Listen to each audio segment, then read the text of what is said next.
We got ourselves a new project. Hell yeah. I forgot to start making this video because, as you can see, I already started tearing this fucker apart.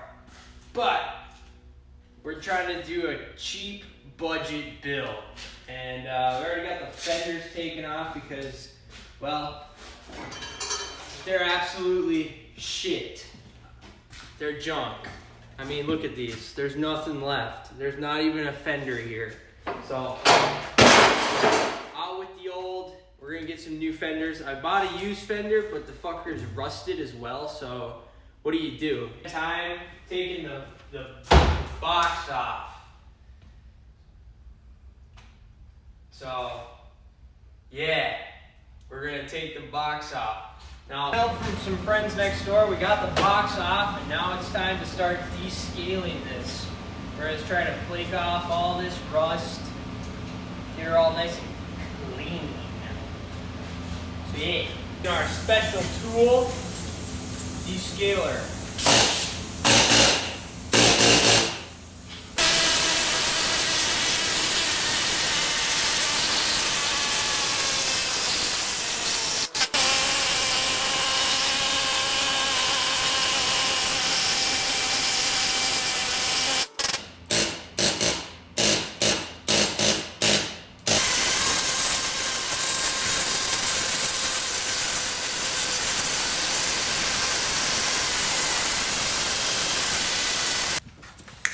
Right here, buddy. I'm right here with my descaling tool.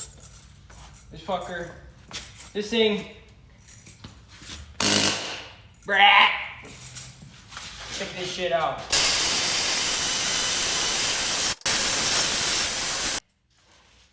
And the rust just falls right off of there. No big deal for this thing.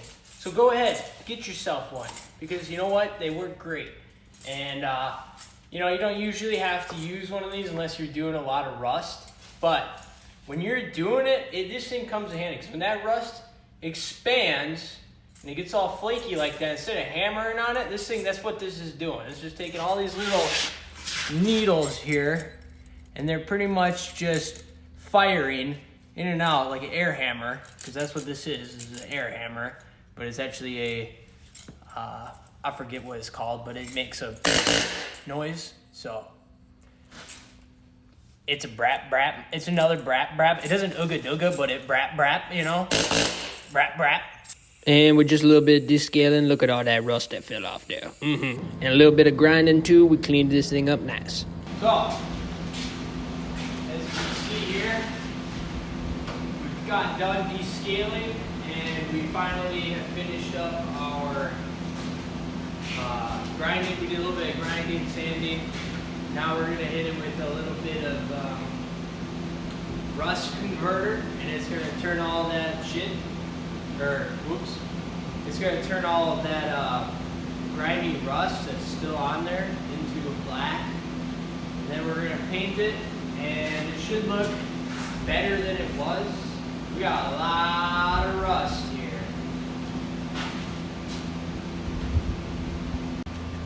So we have our CRC rust converter. You want to put some in a little paint can and then just use a brush and kind of brush on. The best way, they say, is to soak it. Like if you pour this in, then you put your rusty bolts in it and whatnot.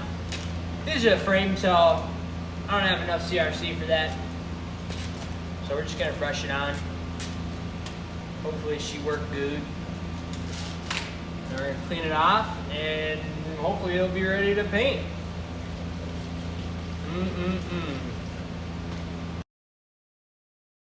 Our frame all prepped. We're not going to prime it just yet because I remember there is a hole in part of this frame that we got to do a patch on quite yet.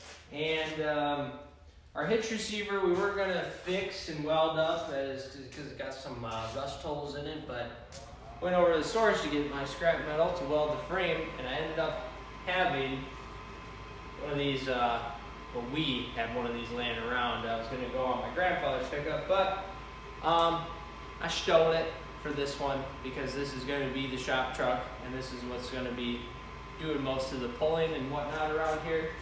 So we're going to throw this on instead of fixing that one, and go from there. And then after that, we're gonna start getting into our cab and fixing some of the rust holes and stuff on that. For our frame, took the step bars off to give us some more room. Probably not gonna put them back on, just because I like it and it makes the truck look a little taller. Here's our cardboard template we have made for our pieces of metal. And those are gonna fix that right there. Now, that being said, I've got one piece, and this piece is gonna be our top and our inside. And I made it like this so I don't have to cut the cross member out. So I can just slip it around and then I have another piece of metal I'll weld in here. And it'll go all the way around the frame. And then here's our other piece. And this one will be the bottom. Right like that. So, all we have left to do is clean the frame up a little bit, gives us some good steel to weld on, and then weld these in. And they'll look, oh, I got it backwards. Do something like that around the frame. And this will give us enough structure to, you know, whatever. This is the only hole in the frame. The rest of the frame is solid. I checked. And yeah, and then it'll be ready to tow and whatnot. And we'll put that receiver on there, and we'll be moving on to the next part, which will be the rockers and cab corners.